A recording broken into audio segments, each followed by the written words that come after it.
जब ये नोटिफिकेशन आया था तो उस समय कितनी वैकेंसीज थी इसमें? I think 900 something express vacancy. बहुत ज़्यादा डिफरेंट है पैटर्न या फिर किस तरह से? हमारा आईबी का जो पेपर होता है वो बेसिकली हमको ऑलराउंड नॉलेज मांगता है। बस अपनी आईडी कार्ड भी दिखा जैसे दिया। मूवी देखते हैं कि भाई ये हाँ इतना हो गया, इतना बहुत होता है सर, इतना मतलब कहते हैं ना भौकाल। हाँ इतना बहुत होता है, इतना बहुत होता है। जो बच्चे ऐसा बोलते हैं कि लाइक हम एसएसबी का इंटरव्यू दे चुके हैं, हम यहाँ का सीडीएस वगैरह का इंटरव्यू दे चुके हैं, यार उस लेवल की चीज़ें चेक नहीं हो रही। मेरी जॉब बहुत टाइम बाद लगी, मेरे लिए काफ़ी इमोशनल चीज़ थी वो, है ना। और मेरा जो छोटा भाई है उसने जो है वो पीडीएफ गलत खोल दी, तो मुझे इस बार भी धक्का। पर जब फाइनली सिलेक्शन हुआ तो इतने खुश हुए कि बस पूछो मत। आपके साथ जो मैंने वीडियोस देखी हैं पूरी, वो मुझे ऐसी लगी कि मतलब मैंने 2-3 बच्चों को और रिकमेंड किया।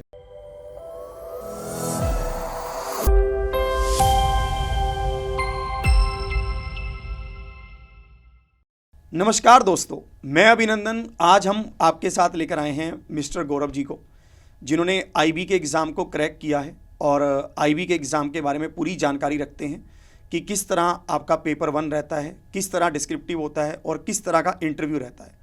तो आज हम गौरव जी से मिलेंगे, जो आपके काफ़ी सारे डाउट्स को क्लियर करेंगे, जो हमसे आप बार बार पूछते हैं कि सर इंटरव्यू में किस तरह के क्वेश्चंस पूछेगा, हिंदी में इंटरव्यू होगा, इंग्लिश में इंटरव्यू होगा, अगर डिस्क्रिप्टिव रहता है तो कितना डिफरेंट रहता है। आपके काफ़ी सारे सवाल आते हैं कि मैं एसएससी सीजीएल एग्ज़ाम की तैयारी कर रहा हूँ, बैंकिंग के एग्ज़ाम्स की तैयारी कर रहा हूँ, तो उसमें एक चीज़ आती है निकल कर कि इसके पैरेलली मैं आईबी की तैयारी को कैसे करूँ, और अगर मैं करूँ भी तो उसके लिए क्या मेरे को एक्स्ट्रा मेहनत करनी पड़ेगी, क्या मुझे उसके एक्स्ट्रा बेनिफिट्स मिलेंगे, कि आईबी उनसे अलग क्यों है ना। तो बहुत सारी चीज़ें आज हम जानेंगे। तो गौरव जी से मिलते हैं और इनसे बातें करते हैं, रूबरू होते हैं, बहुत सारी चीज़ें आपको इस पॉडकास्ट में समझ आएंगी। तो मिलते हैं गौरव जी से। हाँ जी गौरव जी। सबसे पहले तो मैं थैंक यू बोलना चाहूँगा सर आपका और अड्डा 24/7 की पूरी टीम का कि मुझे इतने बड़े प्लेटफॉर्म पे आपने इनवाइट किया, और मैं अपने एक्सपीरियंस से जिस तरीके से मैंने तैयारी करी है वो जितने भी एस्पिरेंट्स हैं, जो लोग तैयारी करते हैं, उनके साथ शेयर कर पाऊँ। Thank you so much sir. बहुत बहुत आपका भी धन्यवाद। देखिए, टाइम निकालना सबसे बड़ी बात होती है। किसी जगह पर पहुंचने के बाद, सिलेक्शन लेने के बाद अगर कोई आपके लिए टाइम निकालता है, जब बच्चों के बारे में सोचता है, तो ये बहुत बड़ा पॉइंट है। तो आपका भी बहुत बहुत थैंक यू कि आपने हमारे लिए टाइम निकाला। हाँ जी सर। तो सर आपने कौन से साल का एग्जाम क्लियर किया हुआ है, अगर हम आईबी ACIO की बात सर? ये 2023 वाला एग्जाम क्लियर किया है, जिसका नोटिफिकेशन आई थिंक नवंबर में आया था, और जिसका जो Tier 1 एग्जाम हुआ था वो जनवरी 2024 में हुआ था। अच्छा। और सर इसमें जब ये नोटिफिकेशन आया था तो उस समय कितनी वैकेंसीज थी इसमें? Sir I think 900 something express vacancy थी। बस इतनी वैकेंसी। तो सर इस साल तो 3717 वैकेंसीज हैं, तो अब की बार तो फिर बहुत बढ़िया मौका है सर। ये समझ लीजिए कि गोल्डन अपॉर्चुनिटी है उन बच्चों के लिए जो 4600 और जो और बड़ी जो जॉब के सपने देखते हैं ना, और जो फंसे हुए हैं सिर्फ क्लर्क या जीडी वगैरह, इन सब के लिए, उनके लिए बहुत गोल्डन अपॉर्चुनिटी है। मतलब जो ग्रेजुएट हैं उनके लिए बहुत बढ़िया मौका है। बहुत अच्छा आप ये कहो। बिल्कुल बिल्कुल सर, जैसे सुनते हैं हम कि आईबी का जो एग्जाम होता है, और हम अगर प्रीवियस ईयर पेपर्स को भी देखते हैं तो उसमें हमें ये समझ आता है कि आईबी का एग्जाम थोड़ा टफ रहता है। हाँ। जो कंपेरेटिवली अगर हम एसएससी की बात करते हैं या फिर दूसरे बैंकिंग के एग्जाम्स की बात करते हैं, तो आपका उस पर क्या कहना है? क्या बहुत ज़्यादा डिफरेंट है पैटर्न या फिर किस तरह से है? सर देखिए, एग्ज़ाम प्रोसेस को हम ऐसे समझते हैं कि जो हमारा आईबी का जो पेपर होता है वो बेसिकली हमको ऑलराउंड नॉलेज मांगता है। मतलब बच्चे को सब चीज़ की नॉलेज होनी है। अच्छा। ये नहीं चाहता पेपर की पूरी नॉलेज हो, बट उसे पता हो कि क्या चल रहा है, स्पोर्ट्स में क्या चल रहा है, आपके कहीं बहुत बड़ा डेवलपमेंट हुआ है वहाँ क्या हुआ है, ठीक है, पॉलिटिक्स में क्या चल रहा है, किस स्टेट में इलेक्शन हुए थे तो वहाँ कितनी सीट थी, इस तरीके से थोड़ा थोड़ा करके वो हर चीज़ मांगता है। ठीक है। तो सर जैसे मान लो, जैसे आईबी के लिए आपको किस चीज ने मोटिवेट किया कि यार आईबी की तैयारी करते हैं? मतलब ऐसा होता है ना कि 900 वैकेंसी हैं सर, मान लो उधर हम सीजीएल को देखते हैं तो 14,000-15,000 वैकेंसी जैसे रेगुलरली काफी टाइम से आई रही हैं, 10-10 हज़ार तो चलो आई रही हैं। तो सर इधर सिर्फ 900 वैकेंसीज में आपने मतलब कैसे सोचा कि यार आईबी की तैयारी करूंगा मैं? सर शायद आपको मैंने बताया नहीं, पर मैं सब इंस्पेक्टर सर्व कर चुका हूँ यूपी पुलिस में। अच्छा, ठीक है। कुछ पर्सनल रीजन की वजह से मैं वो छोड़ के आ गया बीच में, और रेजिग्नेशन प्रोसेस भी मेरा कंप्लीट नहीं हो पाया था। अच्छा। और मतलब वो कुछ पर्सनल रीजन थे, उसलिए मैं उस जॉब को कंटिन्यू नहीं कर पाया। ठीक है।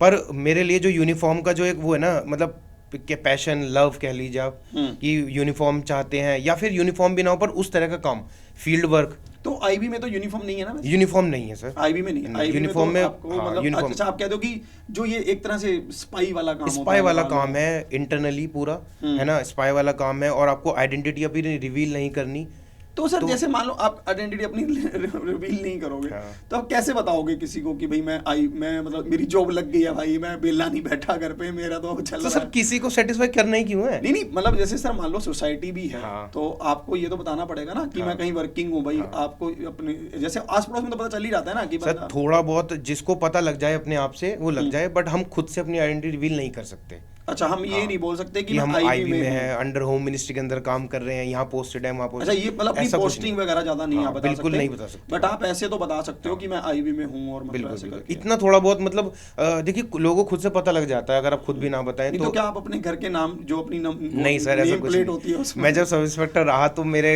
फादर साहब ने एक नेम प्लेट बनवाई थी गौरव सिंह उत्तर प्रदेश पुलिस करके, ठीक है ना, तो वो तो हालांकि थोड़े टाइम बाद वो हटा ली हटा ली गई, फिर ठीक है, आपने उस बात का दुख छोड़ था मुझे। बट जब मैं आईबी की तैयारी की मैंने पूरा, तो मैंने कहा चलो इसमें लगाएंगे, बट बाद में पता लगा इसमें भी ऐसे आइडेंटिटी रिवील नहीं। अच्छा, आइडेंटिटी तो आप रिवील कर ही नहीं सकते, मतलब ये है। तो मतलब एक ये पॉइंट हम कह सकते हैं कि जो बच्चा मतलब अगर ये सोच के कर रहा है कि मैं आईबी में हूँ, तो मतलब ऐसे तो नहीं आप कर सकते मतलब। हालांकि आपको पर्क्स बहुत ज्यादा मिलते हैं। अच्छा, मैं आपको बता दूं कि आप मतलब अगर कहीं जाते हैं कुछ बात हो जाए तो आप आईबी से इतना बहुत होता है गवर्नमेंट ऑफिशियल्स के लिए, अगर आपने बस अपनी आईडी कार्ड भी जो दिखा जैसे दिया, मूवी देखते हैं कि भाई ये ले हाँ लो, इतना हो गया, हाँ, इतना भाई बहुत आईबी। होता है सर, इतना मतलब कहते हैं ना भौकाल, हाँ, कि इतना भौकाल बहुत तो है, होता है, मतलब। इतना बहुत होता है। और भौकाल आपसे स्टेट पुलिस हो या सीबीआई वगैरह इन सभी ज्यादा सवाल नहीं करेंगे, ठीक है, उनको मतलब पता है कि आईबी का बंदा है। जो हम कहते हैं कि भाई मेरी नौकरी हो और ऐसी हो कि कोई सुन ले तो फिर मतलब कुछ बोले ही ना, बस फिर तो मतलब उसके बाद बंदा कहेगा भाई तू जा जा जा, तो भाई बिल्कुल तेरा तो ठीक है भाई, हिसाब किताब है मतलब। तो मतलब कि सर ये तो है कि इतना भोकाल है, मतलब कि आप कहोगे कि भाई एक बार अगर आप सिलेक्टेड हो गए तो फिर उसके बाद है सर अपने अंदर ना मतलब एकदम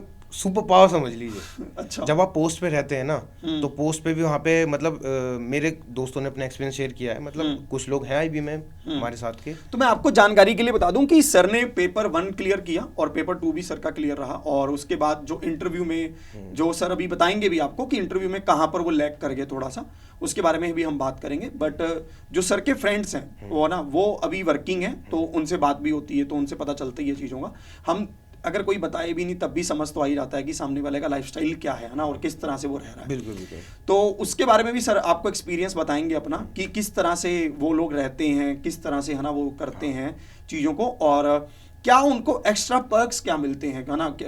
सर अगर हम बात करते हैं तो कितना सैलरी आप मान लेते हैं कि कितना सैलरी पहले तो आपको 7th पे ग्रेड के हिसाब से मतलब आप मान लीजिए कि 90,000 के आसपास आपकी सैलरी बन जाती है इन हैंड नहीं कहूंगा, हाँ। पूरी 90,000 के आसपास, ठीक है, क्योंकि इसमें ये 4600 ग्रेड पे की जॉब है, ठीक है।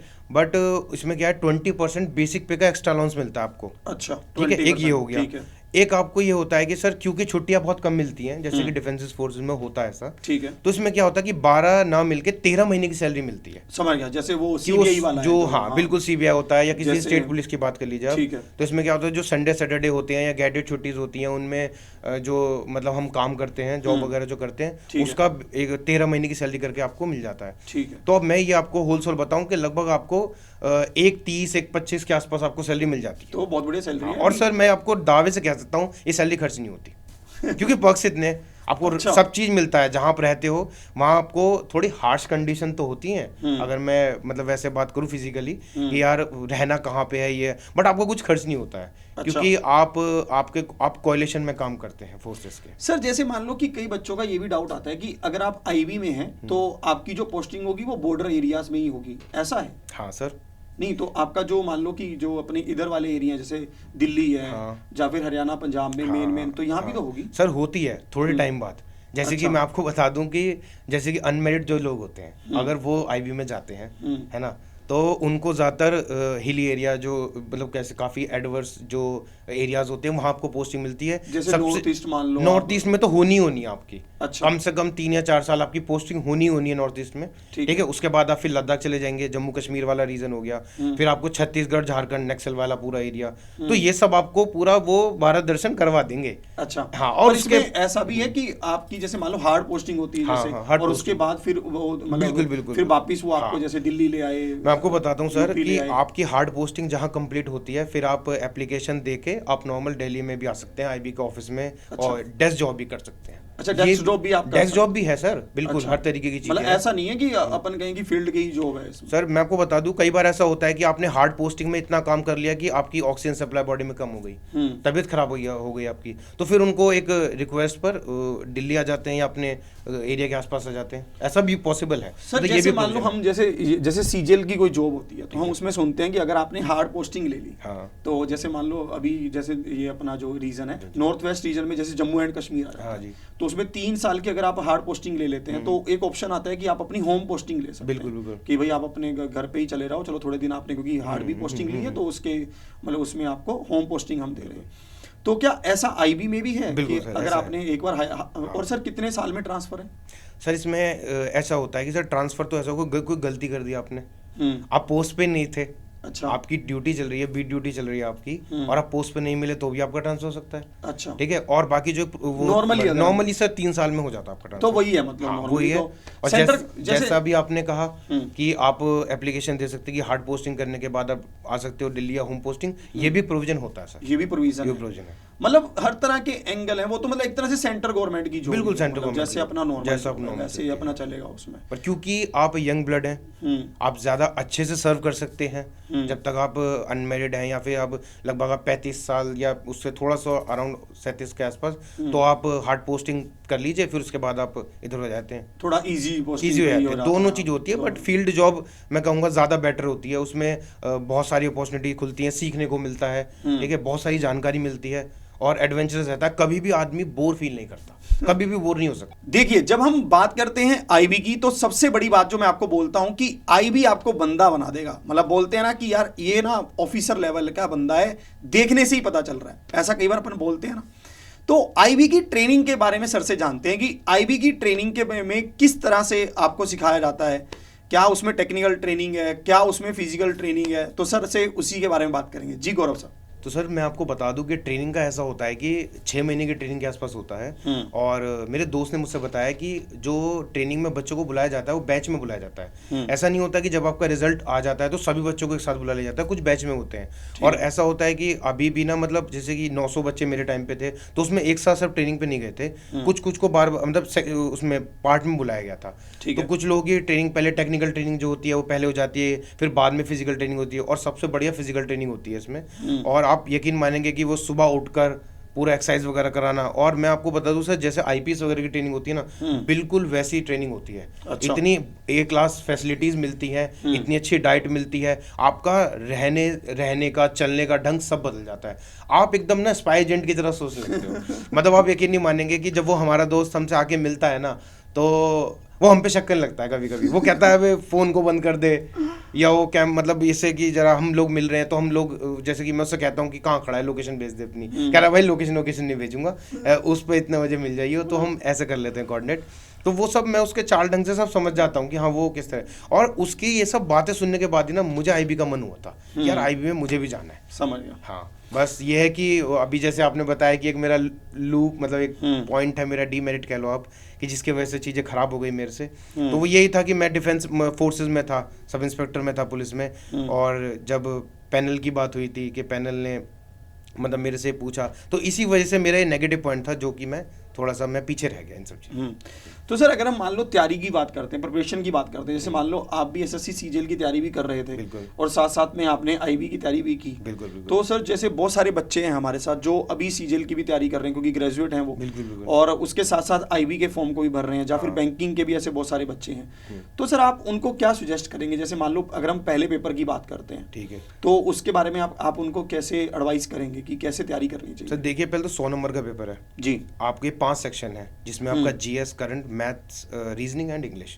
ठीक है। अब मैं अगर सिर्फ एक बैंकिंग वाले जो बच्चे हैं और एक सीजीएल वाले बच्चे हैं, मुझे इतना पता है कि सर जो बैंकिंग के वाले बच्चे हैं उनका मैथ और रीजनिंग बहुत अच्छा है। मतलब सीजीएल में उस लेवल का मैथ रीजनिंग नहीं आता है, बैंक में अच्छा आता है। तो उनके पास एक प्लस है ठीक है। बट अगर मैं बात करूँ कि जो हमारा जो जीएस का पोर्शन है वो बैंक वालों को थोड़ा कमज़ोर होता है। अच्छा। क्योंकि वो बैंक के एग्जाम में हमारा इंश्योरेंस और फाइनेंशियल नॉलेज जो आती है तो वो सब आती है। तो अगर मेरी बैंकिंग वालों के लिए तो यही है कि अगर आप जीएस को अगर थोड़ा सा एक मतलब उसकी अच्छी तैयारी कर लें, ठीक है, मैराथन क्लासेस वगैरह देख के या फिर जितनी जल्दी हो सके वो कोर्स कंप्लीट कर ले तो ज़्यादा बेनिफिशियल रहेगा। तो वो भी इस रेस में बराबर तक आ सकते हैं। ठीक है। और जो सीजीएल वाले बच्चे हैं वो थोड़ा सा क्या है कि जैसे कि सीजीएल का जो पैटर्न है उसमें आजकल करंट अफेयर पे बच्चे ध्यान कम दे रहे हैं, क्योंकि 3 क्वेश्चन या 2 क्वेश्चन आते हैं। तो अगर वो लोग करंट अफेयर को आगे अपना लेके आएंगे तो समझिए कि उनके पास एक प्लस पॉइंट हो जाएगा। ठीक है। क्योंकि बैंक वाले जो बच्चे होते हैं वो करंट अफेयर अच्छे से करते हैं, तो वो थोड़ा सा है, मतलब दोनों को ही अपने देखना पड़ेगा कि उनको करंट अफेयर पे थोड़ा ध्यान देना है और इनको अपना जीएस पे ध्यान देना है।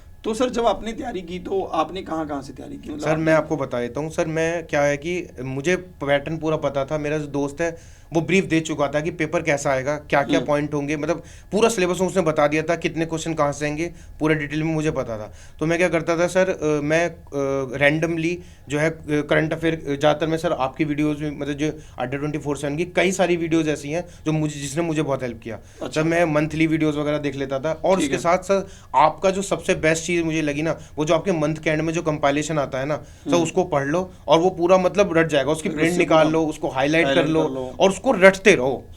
मतलब आपको समझना कुछ नहीं है। अब मान लीजिए किसी का अपॉइंटमेंट हुआ तो उसमें समझना क्या है, भाई हुआ तो हुआ है बस। बाकी कुछ चीज़ें हैं ऐसे कि जैसे अपॉइंटमेंट्स पे ध्यान रखना है, स्पोर्ट्स पे ध्यान रखना है, कोई डेवलपमेंट हुई हो या ऐसे। और सर एक चीज़ और है, एक चीज़ क्या है कि जैसे कि बहुत सारे यूट्यूब चैनल्स ऐसे होते हैं, मतलब उसमें क्या होता है कि डेली वो ये मतलब हर 5 या 10 मिनट में कुछ एक डेवलपमेंट की वो डालते हैं वीडियो कि यहाँ पे ये हो गया, वहाँ पे हो गया। तो मैं क्या करता था सर, उन पॉइंट्स को लिख लेता था बस। और सर उसके साथ साथ जैसे मान लो कि जो बाकी हमारे सब्जेक्ट्स हैं जैसे मैथ्स है, रीजनिंग है, ये सब तो आप सीजीएल के पैटर्न को ही फॉलो करते हैं? हाँ सर, उसमें बिल्कुल अगर आप पेपर देखें मैथ्स का, रीजनिंग का कोई चेंज नहीं है। हालांकि सीजीएल जैसी रीजनिंग आती है, बैंकिंग वाली नहीं आती। बैंकिंग वाली, ठीक है, एक पजल आ जाए तो आ जाए, वो मैं कह नहीं सकता, बट सीजीएल जैसी रीजनिंग मैथ रहती है। ठीक है, ठीक है। और सर अगर जैसे हम बात करते हैं, बच्चों के मन में हमेशा ये डाउट होता है कि जो डिस्क्रिप्टिव पेपर है उसमें मैं कैसे कर पाऊंगा, क्योंकि डिस्क्रिप्टिव को लेकर ऐसे लगता है कि यार मैंने पहले तो कभी लिखा ही नहीं है कुछ, है ना, तो मैं कैसे करूंगा। और बच्चे ये भी पूछते रहते हैं हमसे कि सर इंग्लिश में ही होगा क्या डिस्क्रिप्टिव, हिंदी में नहीं दे सकते क्या? मैंने कहा भाई हिंदी में तो नहीं दे सकते, पर उसके लिए आप बच्चों को क्या मतलब गाइड करेंगे सर? कि मैं तो यही कहूँगा कि डिस्क्रिप्टिव एग्जाम को भी साथ में लेके चलें। अच्छा, अगर आप टियर 1 को दिन में 6 घंटा दे रहे हैं तो कम से कम 2 घंटा आप डिस्क्रिप्टिव को भी दें। तो सर कितना टाइम मिलता है मतलब रिटर्न क्लियर होने के बाद डिस्क्रिप्टिव में? सर मेरे वाले टाइम पे जो पेपर था वो जनवरी में हो गया था, ये जो टियर 1 था ऑब्जेक्टिव। ठीक है, ऑब्जेक्टिव था। और सर आई थिंक इसका जो मेंस एग्जाम था सर वो काफ़ी टाइम बाद हुआ था, लगभग 5-6 महीने तो शायद मुझे मिल गए थे। तो सर 5-6 महीने तो फिर अगर आप डिस्क्रिप्टिव की तैयारी बाद में भी करेंगे तो भी इनफ है? क्योंकि नहीं, हाँ इनफ तो है, इनफ तो है सर। मैं ये उन लोगों की बात करता हूँ जिन्होंने कभी डिस्क्रिप्टिव लिखा ही नहीं है। अच्छा। कई बार क्या होते हैं सर, जैसे मेरे जैसे बच्चे हैं जो बहुत एग्जाम करते हैं, डिस्क्रिप्टिव देते आए हैं, उनके लिए है कि चलो ठीक है बाद में हम कर लेंगे। बट अगर आप बिल्कुल फ्रेश हैं, अभी आप ग्रेजुएट हुए हैं और करना चाहते हैं तो थोड़े थोड़े टॉपिक पढ़ लीजिए। मैं ये नहीं कहता कि आप लिख के देखने लगो, बट आप अगर दिन में एक ऐसे 5-10 मिनट के लिए रीड कर लेंगे तो कोई हर्ज नहीं है इस बात। तो वो तो वैसे भी सर इनके ऑब्जेक्टिव जो टाइप जो क्वेश्चंस होंगे उसमें भी काम आएगा। बिल्कुल अगर हम बात करते हैं, बिल्कुल। तो डिस्क्रिप्टिव मतलब ऐसा कोई ज्यादा हुआ भी नहीं है सर। डिस्क्रिप्टिव एग्जाम को ना मैं अदर देन यूपीएससी या पीसीएस की बात करूं तो बहुत हवा बना रखा है सब। बहुत ऐसे यानी कि मतलब डिस्क्रिप्टिव में क्या करें। पहली चीज़ तो ये कि डिस्क्रिप्टिव में आप कुछ भी अच्छा लिख के आओ, जो इन्विजिलेटर है ना उस पर डिपेंड करेगा। मैं आपको सच बता देता हूँ, इसमें ऐसा कुछ नहीं है कि आप बहुत ज़्यादा सुंदर हैंड राइटिंग लिख के आपको ज़्यादा मार्क्स मिल जाए, ऐसा कुछ नहीं होता। सर मैं आपको पर्सनली डिस्क्रिप्टिव का अपना एक्सपीरियंस बताता हूँ। सर मैं एग्जाम दे के आया और मेरा पेपर बिगड़ गया। अच्छा, डिस्क्रिप्टिव हाँ, ये बिल्कुल सच्चाई। हाँ। अच्छा। और सर मैं भूल गया था कि मेरा आईबी में सिलेक्शन हो गया। मैं बिल्कुल भूल चुका था। ठीक है, मुझे पता था कि शायद नहीं होगा, कि मैंने कहा यार प्रेस राइटिंग तो मैं बिगाड़ के आ गया था। और सर कुछ जो कॉम्प्रिहेंशन थे उनमें भी मैं बहुत जल्दी लिख के आया, क्योंकि उतनी प्रैक्टिस थी नहीं सर, और बस लिखना जल्दी उनको कंप्लीट करना है। अच्छा। मैं करके आ गया। फिर मैं बाहर निकला, दोस्त का कॉल आया मुझे, कैसा रहा? मैंने कहा यार बस मैं कर आया हूँ। अब कह रहा है कि तू लिख के आया? मैंने कहा हाँ मैं लिख आया हूँ, और राइटिंग उतना मेरा अच्छा नहीं रहा बट मैं कर आया हूँ। फिर ठीक है, वो मुझे पूछता रहा कि भाई होगा, मतलब रिजल्ट आने वाला है। मैंने कहा यार नहीं होगा। सर आप यकीन नहीं मानेंगे, मतलब to be very honest with you, result आ गया, मैंने रिजल्ट देखा नहीं। अच्छा, बिल्कुल नहीं देखा। आपको लगा कि होगा ही नहीं। और मेरे दोस्त का कॉल 8 दिन बाद आया कि यार गौरव वो रिजल्ट आया था, तेरा हुआ नहीं हुआ? मैंने कहा यार मेरा नहीं हुआ। सडनली मैं एक दिन ऐसी मेट्रो में अपने ऑफिस जा रहा था, तो मैंने कहा चले पीडीएफ खोल के देखते हैं। ठीक है। और जब मैंने पीडीएफ खोल के देखी ना सर, मेरा उसमें रोल नंबर था। अरे और सर इंटरव्यू के लिए मात्र सर 11 दिन बचे थे बस। तो सर जैसे मान लो बच्चों को इंटरव्यू से, जैसे मैं आपको एक मेन चीज बता रहा हूँ जो हमने अभी समझा बच्चों का क्या सिस्टम है कि ये जो एसएससी एग्जाम्स की तैयारी कर रहे हैं तो उसमें अब इंटरव्यू होता नहीं है। हाँ। तो बच्चे उसमें डिस्क्रिप्टिव भी नहीं होता, तो बच्चे को अब ये लगता है कि यार डिस्क्रिप्टिव और इंटरव्यू पता नहीं होगा कि नहीं होगा। इस चक्कर में भी बहुत सारे बच्चे तैयारी शुरू करते ही नहीं बिल्कुल, है, बिल्कुल। वो कहते हैं कि छोड़ देते हैं, है ना। तो पर मेरे को यही लगता है कि ये चीज गलत है ना। अगर आप डिस्क्रिप्टिव के बारे में सुन भी रहे हैं अभी, तो आपको सर भी बता रहे हैं कि डिस्क्रिप्टिव इतना कोई ज्यादा हुआ हल्ला नहीं है। ये आपसे यूपीएससी का डिस्क्रिप्टिव नहीं चाह रहे हैं, ये आपसे चाह रहे हैं कि आप लिख पा रहे हो ना उस चीज को, बस आप उसमें कंफर्टेबली हो ना, मतलब इंग्लिश आप थोड़ा वो जानते हो। और दूसरे सर इंटरव्यू के बारे में आप क्या कहेंगे? जैसे बच्चे ये हमसे पूछते हैं कि इंग्लिश में ही होता है इंटरव्यू या फिर हिंदी में होता है? नहीं, आप पैनल को बता दो अच्छा कि सर मैं I am more comfortable in Hindi, तो बस वो आपसे हिंदी में हिंदी में बात करेंगे वो आपसे। उनको क्या ऐसा मतलब ऐसा कुछ नहीं है सर, वो आपको ये चेक करना चाहते हैं बच्चा कितना अवेयर है। ठीक है सर मैं जब मुझे याद है अपना इंटरव्यू में कि एक गैलरी थी, और मैं से बताऊंगा तो नहीं कहाँ इंटरव्यू था, ठीक है सर। तो एक गैलरी थी, मैं वहाँ बैठा था और मेरे सामने से ही पैनल गया और मुझे पता नहीं चला कि ये पैनल था। अच्छा हाँ, मतलब इतने बहुत साइलेंटली गए, ठीक है, वो गए। और जब मैं इंटरव्यू में बैठा था उन्होंने मुझे कहा कि उस टाइम आप फोन चला रहे थे तो क्या पढ़ रहे थे। अच्छा मतलब उनको इतना पूरा वो इतना ध्यान रहता है, है, बस उनको ये रहता है बच्चा कितना अवेयर है, अपनी लोकेलिटी से कितना अवेयर है, कैसी कितनी पर्सनैलिटी चीजें है, जानता है। कैसी पर्सनैलिटी है, ठीक है। ऐसा किसी बेकार चीज में इंडल्स तो नहीं रहता है, ये भी होता है। और एक आप पे सर्विलेंस रहती है। तो इंटरव्यू सर कितनी देर का रहता है इनका? सर डिपेंड करता है, ये तो पर्सन टू पर्सन। अच्छा पर्सन टू पर्सन डिपेंड करता है, आप कितना बढ़िया उनको जवाब देते हो, किस तरह सर से? मेरा जो कोर इंटरव्यू चला, इंट्रोडक्शन को हटा के, वो लगभग 13-14 मिनट चला। और उससे पहले बहुत सारी बातें, कहाँ रहते हो, क्या करते हो, क्या क्या पढ़ाई करी है, ये सब। हाँ तो सर जैसे मान लो ओवरऑल आप अपने इंटरव्यू के बारे में कुछ और बताना चाहते हो, कोई किस्सा हो आपके पास कि यार ये हुआ सर, मेरे से ये पूछा, मैंने ये जवाब दिया, कुछ ऐसा हुआ? हाँ सर, ऐसे बहुत सारे किस्से हैं। जैसे कि पहला तो ये है कि वो मेरे से ये पूछना चाहते थे कि आप एक सिविल इंजीनियर है, अच्छा तो आप जो ये मिडिल ईस्ट कंट्रीज है वहाँ आप क्यों नहीं गए, क्योंकि वहाँ स्कोप बहुत है सिविल इंजीनियरिंग का।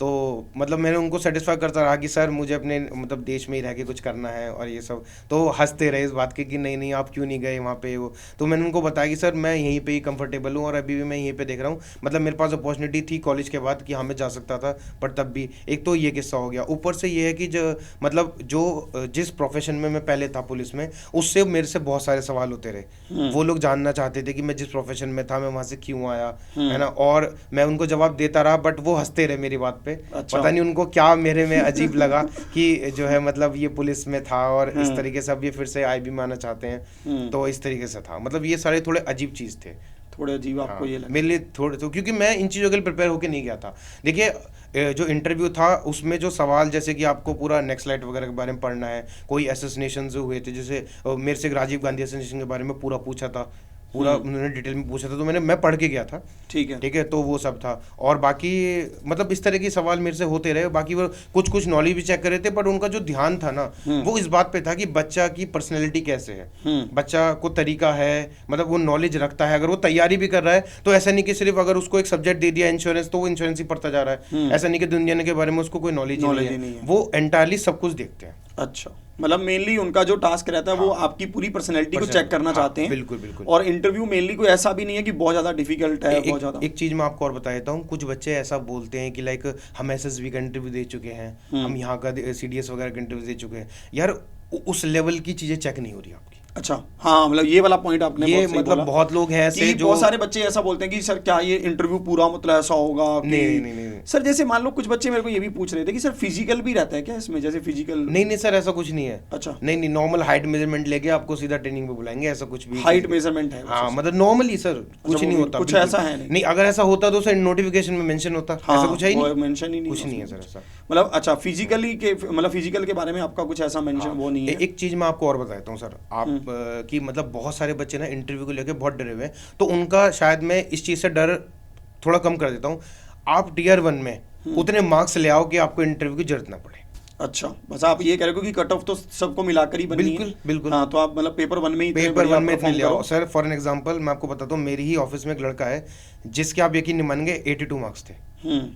82 मार्क्स आप समझ रहे हैं। और सर वो अगर सिर्फ इंटरव्यू में अपना चेहरा भी दिखाया था तो वो पास तो भी पास हो, तो ही पास, पर वो गया ही नहीं। अच्छा, वो उसको वो डर था, वो कह लीजिए कि डिस्क्रिप्टिव लिखने नहीं गया, डिस्क्रिप्टिव राइटिंग लिखने नहीं गया। मैंने उससे पूछा भाई क्यों नहीं गया, कह रहा नहीं यार ये मुझे आता नहीं है सब। मतलब लोगों के मन में एग्जाम को लेके, आईबी को लेके इतना डर बैठा हुआ है, या कुछ ऐसे वीडियोस ऐसे यूट्यूब वगैरह पे पड़े हुए हैं कि जो ऐसा माहौल बना देते हैं कि ये डार्क रियलिटी है। ऐसा कुछ नहीं है सर। मतलब ठीक है, तो मतलब आजकल जो है चैलेंजेस हर जॉब में होते हैं, है ना सर। आपके सीनियर्स आपको कुछ कहते हैं, आपको काम करना वो तो करना ही है। ना? मतलब देखो जॉब का मतलब ही क्या है, जॉब का मतलब तो ही भी आप जॉब करने जा रहे हो, आप काम ही तो करने जा रहे हो। नौकरी है, तो अगर आप इसको संधि विशेष करोगे आप तो ऐसे करोगे कि भाई मैं तो ये नहीं करूंगा, वहां जाकर वो नहीं करूंगा, तो ये ऐसे तो नहीं है। मतलब और सर मैं एक बात बता दूं, सॉरी टू इंटरप्ट। नहीं कोई नहीं सर आईबी का जो जॉब है, या फिर किसी भी डिफेंस फोर्सेस का जॉब हुआ, या स्टेट पुलिस का कह लीजिए, ये आपको एक धर्म, रिलीजन की तरह एक्सेप्ट करना पड़ता है।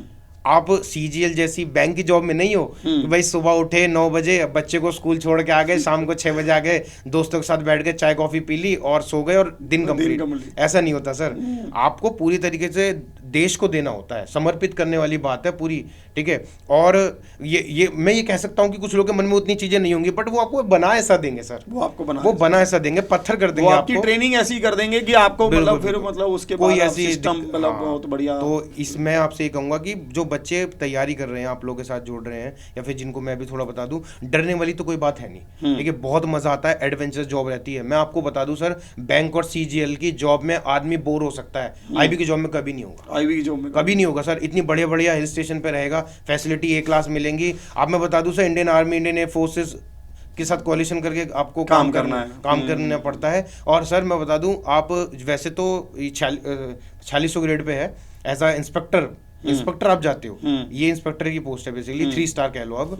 बट सर आप सर्कल ऑफिसर बनते हो जब आप पोस्ट पे पहुंचते हो ना, तो बहुत बड़ा एरिया आपके अंडर होता है, एक सुपर पावर आपको महसूस होती है। तो ये जो चीजें हैं ना, एक पावर महसूस होने वाली बात, ये आपको भुला देती है कि मतलब लाइक यार 24 आवर्स काम करना है, ऐसा करना है। और सर 24 आवर्स कोई लेबर थोड़ी ना है कि आपको अलग अलग तरह का कोई लेमैन वाला जॉब है कि आपको कोई फावड़ा चलाना है खेत में। सर दिमाग का खेल है, आपको बैठ के कोऑर्डिनेट करना है टीम के साथ, आपको लोगों को समझाना है, लोगों को बताना है, मतलब आपको इन्फॉर्मेशन इकट्ठी करनी पड़ती है। बहुत सारी जॉब है, मतलब काफी आप कह रहे हो कि पूरी एक्साइटमेंट वाली, पूरी एक्साइटमेंट है सर इसमें। और मतलब जो बच्चे चाहते हैं कि भाई पूरा यार मजा सा आ रहा है जिंदगी जीने का, कि उनके लिए है ये, उनके लिए है सर। और उसके साथ साथ जैसे अगर आप कहोगे कि अगर पैसे की बात करते हैं तो मतलब सैलरी की बात करते हैं तो सैलरी भी अच्छी है, सैलरी बहुत अच्छी और साथ में एक्स्ट्रा पर्क्स हैं और बहुत सारी चीजें हैं। एक चीज और बता दूं सर मैं, सर आप पिछले मतलब अभी तो खैर सीजीएल थोड़ा सा ठीक हो गया है, या बैंक अब तो काफी ठीक हो गया है थोड़ा सा, बट इसमें क्या है कि सीजीएल में आप देखिए कितने सारे रुकावट होती हैं, कभी कुछ हो गया, कोर्ट केस हो गया।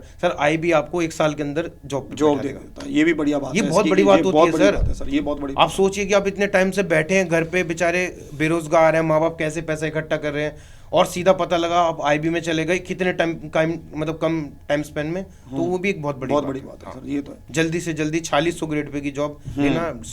बिल्कुल।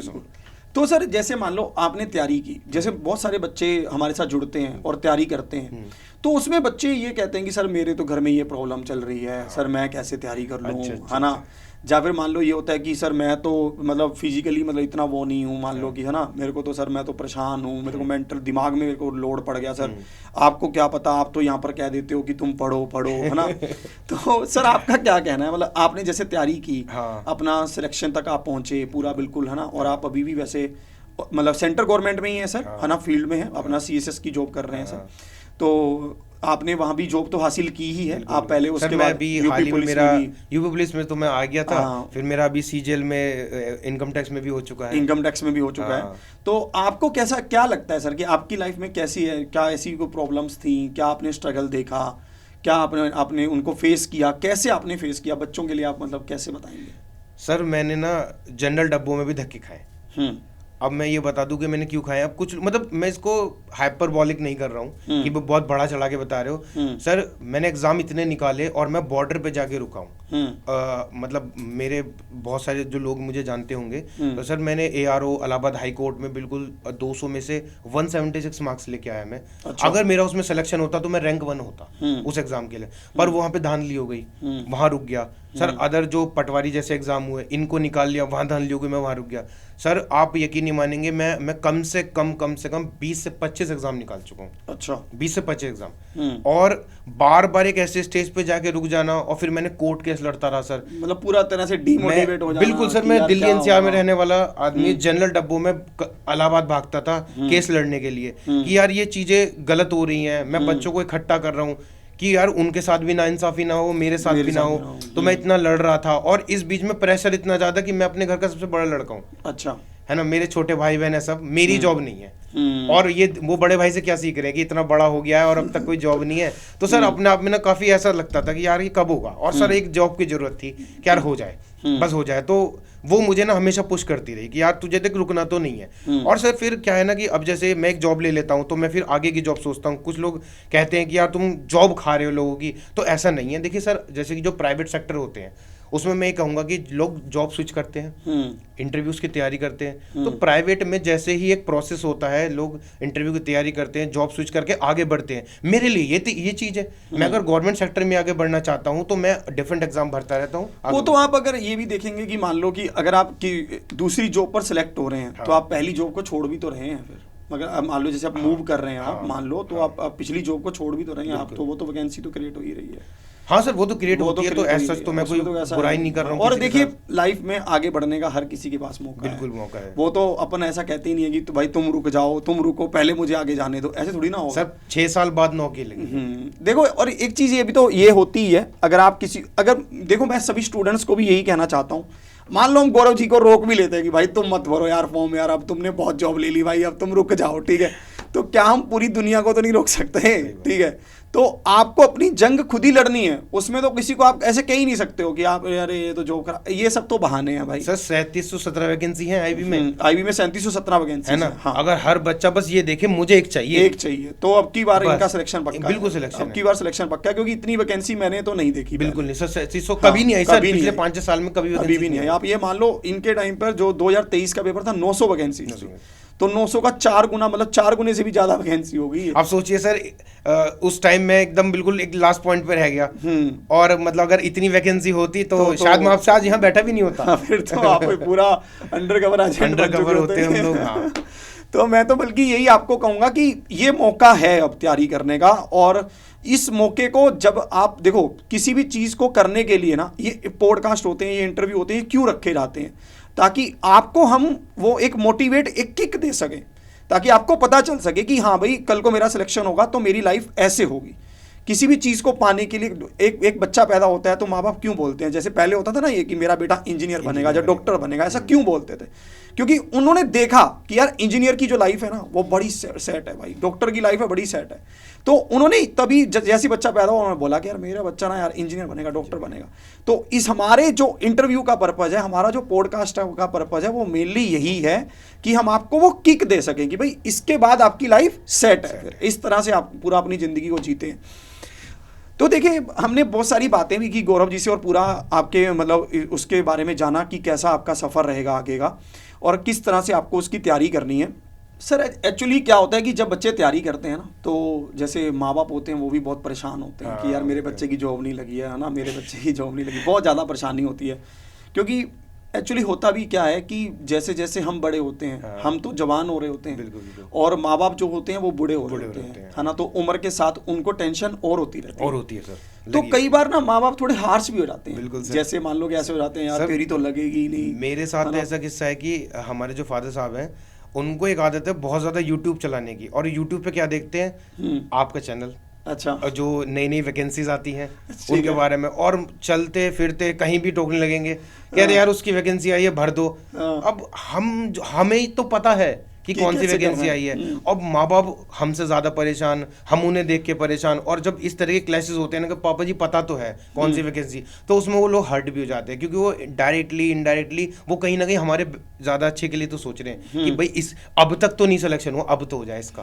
तो थोड़ा सा ना उनको देख के थोड़ा सा अजीब तो लगता ही है कि यार क्या क्या करेंगे, मतलब ये लोगों की उम्र होती जा रही है, फाइनेंशियल लॉस तो हो ही रहा है, और एज भी बढ़ती जा रही है, तो वो भी एक फैक्टर होता है सर। तो सर जब आपकी पहली जॉब लगी तब आपने घर पे सबसे पहले किसको कॉल किया, बताया कि मेरी जॉब लग गई है भाई? सर मैं जब पेपर दे के आया तो मतलब जब बिल्कुल रिजल्ट आया तो घर वालों को सबको साथ बैठाया, बट हाँ वो सब नहीं किया जो कैमरा वैमरा लेके आ जाते हैं सब वो थोड़ा सा अजीब लगता है थोड़ा सा, है ना। तो आपने सबको सर मेरी जॉब बहुत टाइम बाद लगी, मेरे लिए काफ़ी इमोशनल चीज़ थी वो, है ना। और मेरा जो छोटा भाई है उसने जो है वो पीडीएफ गलत खोल दी। अच्छा। हाँ, कोई पिछले साल की पीडीएफ खोल गया, और मुझे इस बार भी धक्का कि मैंने कहा यार मेरे इतने अच्छे नंबर है, इस बार भी नहीं हुआ, क्योंकि मेरे 3-4 साल से यही हो रहा था, अच्छे नंबर के बावजूद भी नहीं। पर जब फाइनली सिलेक्शन हुआ तो इतने खुश हुए कि बस पूछो मत, पूरे घर बाहर गया, मैं फ़ोन पता कि लड़का दरोगा हो गया है, ऐसा हो गया पूरा। और बहुत अच्छा मोमेंट था मेरे लिए, मैंने भी खुद भी कॉल किया अपनी आस पड़ोस में दोस्तों को बताया, और सारे जो दोस्त थे वो सब दरोगा जी कहने लगे, तो वो बहुत अच्छी चीज़ थी मेरे लिए। और मैं मतलब अंदर से ना एक प्राउड फील होता है, जो 6-7 साल से जो मेरा जो एक कॉन्फिडेंस जो डूबा हुआ था ना बिल्कुल, सब वो खड़ा हो गया। और जब मेरी पहली जॉब लगी ना, फिर मुझे पता लग गया कि मैं यहाँ रुकूंगा नहीं, अब मैं और ऊपर जाऊंगा, और कुछ बड़ा तो होने वाला है और होगा जरूर। तो मैं उस दिन समझ गया था कि बस ये एक पुश चाहिए था मुझे, समझ गया। तो मतलब आपकी चाहे आईबी हो या फिर कोई और डिपार्टमेंट की जॉब हो, एक बार आपको पुश मिलेगा ना तो आप कॉन्फिडेंस आपका ऊपर बढ़ ही जाता है। तो मैं बस इतना ही कहूँगा। सर जैसे मान लो मैंने एक चीज़ को महसूस किया है बहुत बार, जैसे तो मैंने ये समझा है कि जब आप सिलेक्शन के बाद पहली कॉल जब आप किसी को करते हो कि मेरा हो गया है ना, मतलब वो एक बहुत अंदर से एक टचिंग मोमेंट होता है। वो जैसे मान लो कि एक होता है ना कि चंद सेकंडों में आप अपने पूरे स्ट्रगल को देखते हो, पूरे स्ट्रगल, जैसे जैसे एकदम से आप अंदर से पूरा ऐसे कांप से जाते हो। और अगर हम आज उसकी भी बात कर रहे हैं तब भी हो सकता है कि आपको वही चीज़ वो फिर से एकदम से माइंड में आ जाती है कि यार मैंने फ़ोन किया और मैंने बोला कि यार मम्मी मेरा ना सिलेक्शन हो गया इस बार। तो क्या आपके साथ भी ऐसा मोमेंट कोई आ रहा है? हुआ है सर ऐसा। सर जब मैं अपने सब इंस्पेक्टर की रनिंग दे के आया था ना, फिजिकल टेस्ट दे के आया था, तो मेरे घर वालों को लगता नहीं था कि मैं फिजिकल हो जाएगा। एक तो घर वाले ऐसे होते हैं कि 5-6 साल अगर आप तैयारी कर रहे हो तो घर वाले लास्ट में आके यूं ही कहने लग जाते हैं कि तेरा नहीं होगा भाई, नहीं होगा, तेरा नहीं होगा भाई। हाँ। तो मेरा कानपुर में मेरी फिजिकल था, और मैंने फादर साहब को कॉल आया कि भाई हो गया, तो मैंने उनको मतलब मैंने जब बोला कि नहीं हुआ, पहले मैंने उनके साथ मजा लिया थोड़ा सा कि उनका नहीं हुआ, तो वो थोड़ा ऐसे मतलब थोड़ा सा इमोशनल हो गया कि यार ये इतना अच्छा मौका था, इतनी सारी वैकेंसी थी, है ना, और इस बार भी। तो मैंने उस चीज़ को थोड़ा होल्ड रखा, मैंने कहा ठीक है 1-2 घंटे इनको ऐसे बैठने दो, है ना। फिर मैंने थोड़ी देर बाद कॉल करके बोला कि पापा हो गया, और वो मेरी लास्ट स्टेज थी, क्योंकि जो नंबर वाली थी मेरे 160 क्वेश्चन में से 133 क्वेश्चन सही थे। ठीक है, तो वो तो आपको पता ही था, मुझे वो पता था, ठीक है। और मेरे ख्याल से यूआर की भी कट ऑफ कम थी उससे, जितने मेरे आए थे नंबर, तो मेरा मतलब होता। तो सर मैं उस टाइम ना ऐसा हो गया था कि मतलब एक तो अंदर से ना थोड़ा होता है ना, इमोशनल हो गया था मैं कि यार जो घर वालों को चाहिए था वो मैंने उनको दे दिया। ठीक है। अब वो मेरे से बोझ जो था ना 6-7 साल का वो उतर गया था उस टाइम, उस दिन उतर गया था मेरा। और उस दिन के बाद उन्होंने मुझे ये नहीं पूछा अब घर कब आएगा, अब तू जो कर रहा है कर ले, है ना। मतलब बहुत वो था। और पर सर मैं अपने माँ बाप की बात बताऊँ आपको, मेरे फादर जो है ना वो हमेशा बड़ी चीज़ चाहते हैं। वो हमसे चाहते हैं आप यूपीएससी इस तरह के एग्जाम दो, आप ऊपर बढ़ो, आगे बढ़ो, वो हमेशा पुश करते हैं। और जो हमारी मदर हैं वो हमेशा कहती हैं कि बस थोड़ा कम खा लो पर सुखी रहो। तो मेरे घर में एक इक्विलिब्रियम बना रहता है, ऊपर जाने का नीचे जाने का, ऐसे करके। तो और बाकी जो मेरे फ्रेंड्स वगैरह हैं तो वो लोग भी मुझे बहुत सपोर्ट करते हैं, है ना। और जो मतलब पार्टनर जो है मतलब, तो वो भी उनका पूरा सपोर्ट रहा है, और आज तक भी मुझे कभी कम में सेटल नहीं होने दिया। आज भी मोटिवेट करते रहे, आज भी मोटिवेट करते हैं। मतलब मैं बहुत लकी हूँ कि पेरेंट्स ने मुझे इतना सपोर्ट किया, जो मेरी पार्टनर है उन्होंने भी बहुत सपोर्ट किया। मतलब मुझे सपोर्ट हमेशा से मिलता रहा। मेरे दोस्त यार इतने अच्छे हैं कि वो लोग मुझे कहते हैं अबे इस वाले एग्जाम को भी निकाल देना, इसको भी निकाल दे, ऐसे करते। तो वो लोग भी मुझे पुश करते हैं। मतलब कुछ लोग होते हैं उनके दोस्त चिढ़ते हैं उनसे, बट मेरे दोस्त, मेरा सर्कल वो काफी अच्छा है ना। और बस इसलिए आप मुझे यहाँ पे देख रहे हैं बस। बहुत सारे बच्चों का सर ये डाउट रहता है कि ना आईबी की नौकरी है तो जॉब है, मतलब तो इसमें तो बहुत टफ जॉब रहेगी और मेरे को छुट्टी भी नहीं मिलेगी। तो मैं कैसे अपनी फैमिली को भी संभालूंगा, क्योंकि देखो सर ऐसा नहीं है कि आप अभी आगे बढ़ रहे हैं तो आपको धीरे धीरे पेरेंट्स को भी पूरा संभालना ही पड़ेगा, क्योंकि एज उनकी बढ़ रही है, मैरिज भी होगी, बच्चे भी होंगे। तो क्या सर ऐसा भी डिफिकल्टी है क्या इसमें, थोड़ा सा मतलब किस तरह से आप बताएंगे? सर देखिए, अगर कोई एडवर्स कंडीशन आ जाती है तो आपको छुट्टी मिलती है, ठीक है। पेरेंट्स होते हैं, उनके लिए आपको छुट्टी मिलती है। फैमिली ऐसा होता है कि कुछ स्टार्टिंग में तो थोड़ी डिफिकल्टीज आती हैं आपको समझने में चीजें, तो उसके बाद आपके साथ चीजें फेवरेबल होने लगती हैं। जैसे कि आप अपने सीनियर से कोऑर्डिनेट करके रखते हैं तो आपको छुट्टी मिल जाती है। जो आपके साथ जो ऑफिसर्स लगे होते हैं तो कई बार वो संभाल लेते हैं, कभी आप संभाल लेते हो। इस तरीके से एक थोड़ा म्यूचुअल अंडरस्टैंडिंग के साथ आप चीजें हो जाती हैं। अगर आप करना चाहेंगे ना तो हो जाता है, देयर इज अ विल। अगर there is will there is हो। समझ गया, ठीक है। मतलब कि छुट्टी का कोई इतना बड़ा मैटर नहीं है, अपन ऐसा नहीं कह सकते कि छुट्टी नहीं मिलेगी तो मैं जॉब की तैयारी नहीं। सर मेरा दोस्त 10-10 दिन आता है घर पे, 10 दिन रह के जाता है, अपनी शादी में 25 दिन के लिए आता। मतलब बहुत बढ़िया, आराम से, बहुत आराम से, दिक्कत नहीं है। बिल्कुल। चलिए सर, दोनों चीजों को मिक्स नहीं करना होता कभी भी। आप हर दूसरे दिन जा रहे हैं तो फिर तो दिक्कत है। ये है। मतलब आप कह रहे हो कि वही जैसे नॉर्मल सेंट्रल गवर्नमेंट की जॉब्स में है वैसा ही चीजें हैं सारी। मतलब कुल मिलाकर नॉकरी है तो नौकरी की तरह ही से आप करोगे। आप ऐसे थोड़ी ना करोगे कि आपने हर रोज ही आप कह रहे हो कि मेरी तो आज सर दर्द हो रहा है, मेरा ऐसे तो नहीं। बट मतलब हाँ कि ठीक है, नॉर्मल अगर आपको छुट्टी चाहिए, आपको रिक्वायरमेंट है, चीजें आपकी समझ आ रही हैं तो आपको छुट्टी मिलेगी जरूर। ठीक है। तो सर बहुत अच्छा लगा हमें कि आप हमारे साथ जुड़े, बच्चों को आपने बताया, बच्चों को मोटिवेट किया, बहुत सारी चीज़ें हमने डिस्कस भी की आपके साथ। बहुत बढ़िया तरीके से आपने पूरा एक्सप्लेन किया। Thank you sir. बच्चों को क्या आप कुछ ऐसा मतलब लास्ट में कुछ अगर कहना चाहें बच्चों को, कुछ मतलब एक होता ना कि यार ये लाइन जिंदगी में मतलब हमेशा मेरी याद रखना, या फिर कुछ ऐसा? सर जब हम तैयारी करते हैं ना और कहीं सिलेक्शन नहीं होता है तो ऐसा लगता है कि यार ये क्या कर रहे हैं, डेली करंट अफेयर पढ़ना, और बेवकूफ़पंती वाली चीज़ें लगती हैं कि डेली मैं किसी का अपॉइंटमेंट याद कर रहा हूँ, ये सब याद कर रहा हूँ, और एक मन में एक ऐसा भाव होता है कि यार कब इससे बाहर निकलूँ, ये एक दलदल है, इससे कब बाहर निकलूँ। पर जब आपकी जॉब लग जाएगी ना सर, मतलब आपको सब लगेगा कि वो वर्थ इट था, बहुत मजा आ गया। और ये ना मतलब इतना बहुत होता है लाइफ में, मतलब आपको एक ऐसा सेटिस्फेक्शन मिलेगा जो आपको किसी भी चीज़ से नहीं मिल सकता।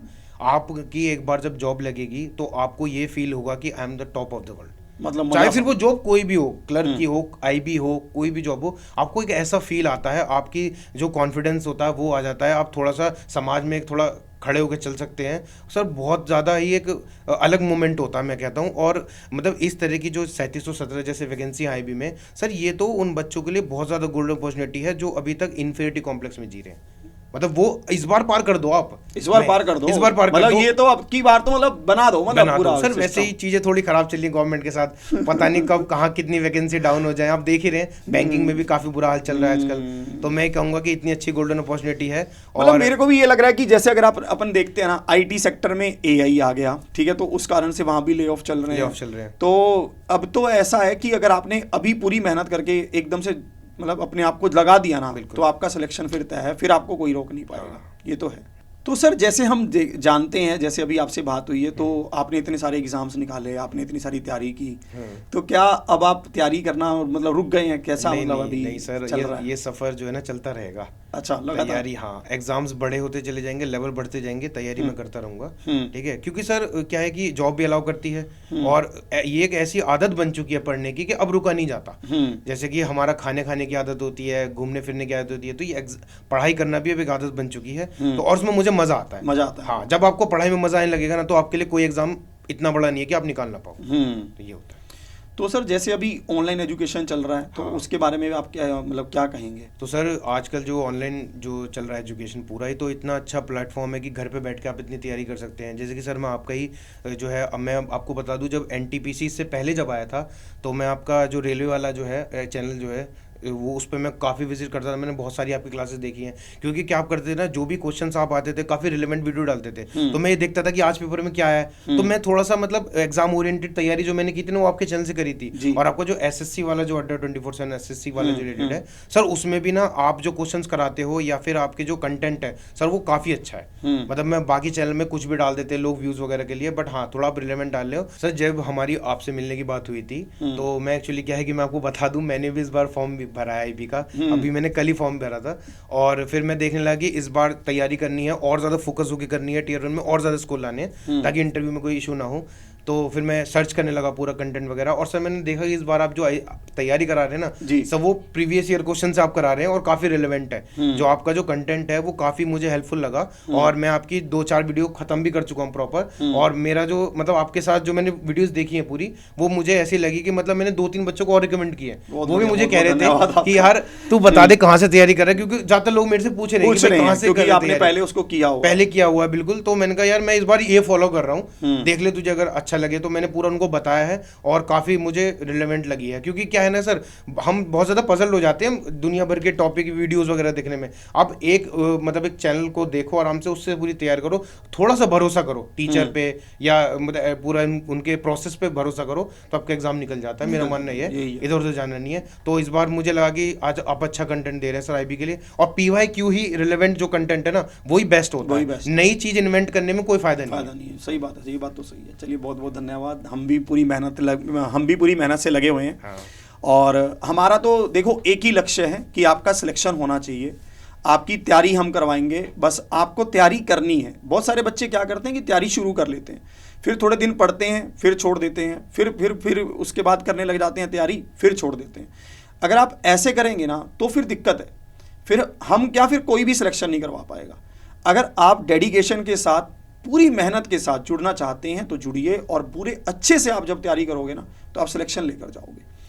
तो गौरव जी के साथ हम मिले और बहुत सारी बातें हुई, बहुत अच्छा एक्सपीरियंस रहा। गौरव जी आपने बहुत मतलब आपके लिए हम मतलब थैंकफुल हैं सर। Thank you. मैं बोलता हूँ कि मतलब इतने बड़े प्लेटफॉर्म पे मुझे आने का मौका मिला और अपने एक्सपीरियंसेस शेयर किए मैंने, और मतलब काफ़ी मतलब बहुत फ्रेंडली माहौल लगा। नहीं बहुत बढ़िया सर, बहुत अच्छा रहा। देखिए एक्चुअली क्या होता है कि बच्चों के बहुत सारे डाउट होते हैं, और ना बच्चों को जब वो डाउट क्लियर हो जाते हैं ना, तो बच्चे जो अपनी तैयारी में जान लगाने वाली बात होती है ना, जब हमें पता होता है ना कि यार मैं ना आज इस पेड़ को पानी दे रहा हूँ, और कहाँ से जब मेरे को 6 महीने बाद, 2 महीने बाद, 1 साल बाद मेरे को इससे फ्रूट मिलेंगे जिसको मैं खाऊंगा, तो हमारी जो रेगुलरिटी होती है, जो हमारी उसके प्रति उसको खाद देना, उसको सींचना, वो पूरा मतलब केयर के साथ होता है, क्योंकि हमें पता है कि इससे मेरे को ये रिजल्ट मिलेगा।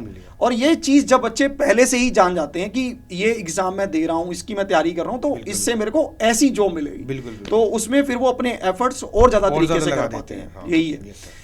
तो देखिए हमारी कोशिश तो यही है कि हम आपको बहुत ज़्यादा मोटिवेट करें, बहुत अच्छे से आपको चीज़ें समझाएं, और बहुत अच्छे से आपको सारी चीज़ें हमेशा बताते रहें, एग्ज़ाम ओरिएंटेड भी, एग्ज़ाम के साथ भी, एग्ज़ाम के बाद भी कैसे कैसे आपकी जॉब होती है। हम लगातार आपके लिए ऐसे ही पॉडकास्ट लेकर आते रहेंगे। हमारे चैनल को सब्सक्राइब जरूर कर लीजिए और रेगुलर रहिए। जो ऑनलाइन क्लासेस हैं उनको रेगुलर लेते रहिए, क्योंकि सारी क्लासेस आपके लिए लगातार चल ही रही हैं। इसी के साथ जय हिंद, जय भारत।